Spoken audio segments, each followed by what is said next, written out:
Bonjour à toi chers spectateurs, aujourd'hui parlons de Gunman, le nouveau long métrage de Pierre Morel. L'histoire c'est celle de Jim Terrier, un ex de l'armée qui est depuis devenu tueur à gages pour une grande entreprise.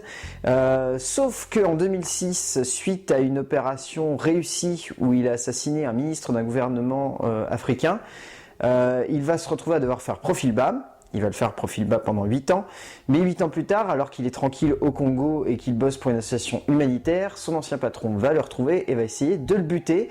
Et lui, il va essayer de retrouver qui a commandité ça, pourquoi, enfin voilà, une histoire assez magnifique de manipulation gouvernementale. Ça faisait un petit moment que Pierre Morel n'avait pas fait de film. Ça datait quand même de 2008, où il avait fait From Paris with Love, qui était ce qu'il était, voilà, pas grand chose à dire. Mais donc voilà, ça fait longtemps qu'il bosse sur ce projet-là, un projet sur lequel à la base il n'était pas affilié. À la base, Sean Penn devait le réaliser, puisque Sean Penn ici officie en tant que producteur et scénariste du film. Et finalement, il a préféré laisser la main à Pierre Morel, qui pour le coup est tout de même bien calé niveau film d'action, vu ce qu'il a fait avant, Banlieue 13, Taken, enfin voilà. Et donc, le projet est adapté d'un roman de Jean-Patrick Manchette, un best-seller qui s'est très très bien vendu, qui est un peu dans la même veine de tous ces trucs un peu trip délirants où c'est des vieux papis qui se retrouvent en plein milieu d'un vieux combat, genre The Novemberman, enfin voilà, des trucs pas forcément passionnants sur le papier. Mais il faut bien avouer que pour le coup, Gunman est bien, sans être non plus un grand film d'action. Gunman est un bon film d'action, tout simplement. C'est peut-être ça qui fait qu'on le trouve attachant et qu'on le trouve dynamique et qu'on le trouve divertissant, tout simplement. Au niveau du scénario, donc, c'est adapté d'un roman de Jean-Patrick Manchette. Le scénario est écrit par Don McPherson, Pete Travis et Sean Penn. Certains, à la sortie du film, ont trouvé le nom de Sean Penn un peu étrange, mais il ne faut pas oublier que Sean Penn a tout de même réalisé plusieurs longs métrages et écrit des scénarios.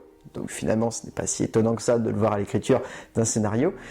Pour le coup, le scénario est assez classique, on va dire, dans le genre, hein, entre grosses guillemets, dans le sens où on arrive à peu près facilement à deviner ce qui va arriver au personnage, même s'il y a 2-3 retournements de situation qui sont plutôt bien amenés.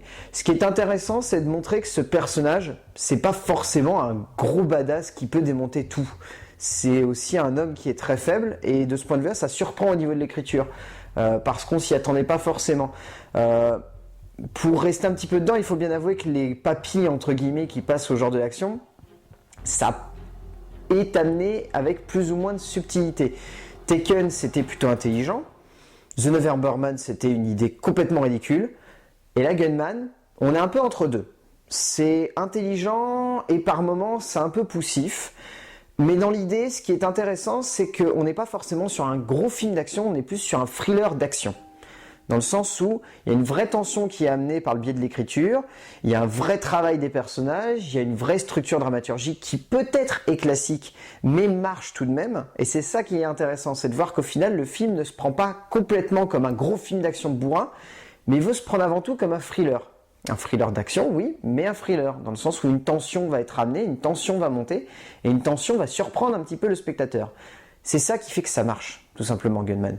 C'est ça qui fait que plus on avance dans le récit, plus on est happé par le récit, et plus on a d'empathie pour le personnage. Et là, on a beaucoup d'empathie qui est amenée, d'autant plus qu'on ne sait pas vraiment d'où la tension va arriver et d'où le mal peut arriver. Et c'est ça qui est intelligent dans l'écriture. Oui, c'est classique. Oui, les avancées des personnages sont vues et revues. Oui, les soi-disant acolytes qui lui filent un coup de main et qui meurent, c'est vu et revu, ça on le devine à 10 km. Ce qui est intéressant, c'est de voir que Pierre Morel, avec l'aide des 3 scénaristes, veut avant tout amener quelque chose qui se veut intelligent et qui veut pousser l'immersion du spectateur le plus loin possible. Quitte, oui, à paraître cliché, mais au moins il y a cette idée-là. Et pour ça, c'est très louable comme entreprise. Au niveau de la mise en scène, donc Pierre Morel, réalisateur donc de Taken, issu donc de l'écurie Besson sur le papier. Pas forcément ce qu'il y a de plus entraînant, on va dire, en tant que spectateur. Étrangement, la mise en scène est tout en retenue dans ce film. Ça n'est pas une surdose d'action, ça n'est pas une overdose d'action, c'est plutôt subtilement amené. Alors subtilement, ça veut dire que oui, ça déboîte de la glotte, mais pas tout le temps. Et là, pour le coup, c'est plutôt fin parce que quand on regarde tous les autres réalisateurs, que ce soit Louis Leterrier, que ce soit Olivier Mégaton, etc., ils surcutent leurs séquences d'action. Et ça marche pas. Ce qui est fin, là, dans Gunman, c'est que Pierre Morel ne surcute pas trop son action. Il arrive à faire monter une certaine tension sans pour autant devoir absolument faire plein de cuts et faire 36 000 plans à la seconde. Non, là, ce qui est intéressant, c'est de voir qu'il utilise plutôt le montage pour faire des parallèles entre deux scènes. C'est-à-dire, prenons une scène, à un moment, le personnage de Jim va se retrouver dans son ancien appart de Barcelone pour récupérer des affaires. Il va y avoir deux brigands en face qui vont essayer de rentrer dans l'appartement. Le montage parallèle va nous montrer d'un côté Jim en train de remettre à neuf une mine militaire et de l'autre côté les deux mecs en train de monter. Et donc comme ça on a une vraie tension qui se crée sans forcément devoir faire des cuts. Là on a un montage au contraire qui joue sur la tension entre les deux séquences et donc sur la durée. Et c'est ça qui est intelligent dans le film de Pierre Morel, c'est que toute la mise en scène va dans cette direction-là. Oui, il y a évidemment des moments où les séquences d'action elles sont ultra cutées parce qu'il faut créer de l'énergie. Mais c'est pas complètement ce qui se dégage de ce film et c'est ce qui marque. C'est que dans son ensemble, Gunman veut avant tout créer de la tension et non créer de l'énergie. Et c'est plutôt fin de la part de Pierre Morel parce qu'on s'attendait justement à avoir un truc ultra cut et dégueulasse. Et finalement, c'est plutôt fin. Et sur le coup, ça surprend quoi. Ça surprend vraiment. Au niveau du casting, alors là, le casting, il est juste superbe. Il est vraiment superbe dans le sens où il y a vraiment que des gueules qui fonctionnent vachement bien. La première gueule, évidemment, c'est celle de Sean Penn. Sean Penn, très surprenant, qui s'est musclé à mort pour le rôle, ça rend vachement bien. Il est immergé à fond dans le personnage, il est ultra dynamique, il est ultra sensible, il arrive vraiment à apporter beaucoup de force au film, enfin c'est superbe. Pour rester dans le côté masculin, Idris Elba, dans un rôle très secondaire, très bien. Mark Rylance, dans le rôle, on va dire, du bad guy, excellent. Il a une voix, ce mec, c'est absolument dingue. Et il a une dégaine, c'est fou. Enfin, ça rend super bien. Ray Winstone, dans le rôle d'un acolyte, très très bien aussi, rien à redire. Il est vraiment excellent. Et Javier Bardem, lui, il a plus rien à prouver. C'est un acteur exceptionnel. Enfin, voilà, il est magique. Il est magique, ce mec. Et donc, on a une actrice féminine qui se balade au milieu de tous ces hommes. Et cette actrice féminine, c'est Jasmine Trinca. Jasmine Trinca, elle est vraiment superbe dans ce film.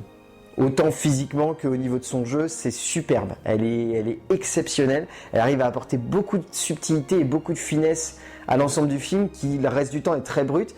Et son personnage est tellement délicat et tellement bien amené que ça marche vraiment bien. Donc voilà, Gunman, c'est un bon gros trip d'action saupoudré de thriller qui marche à merveille.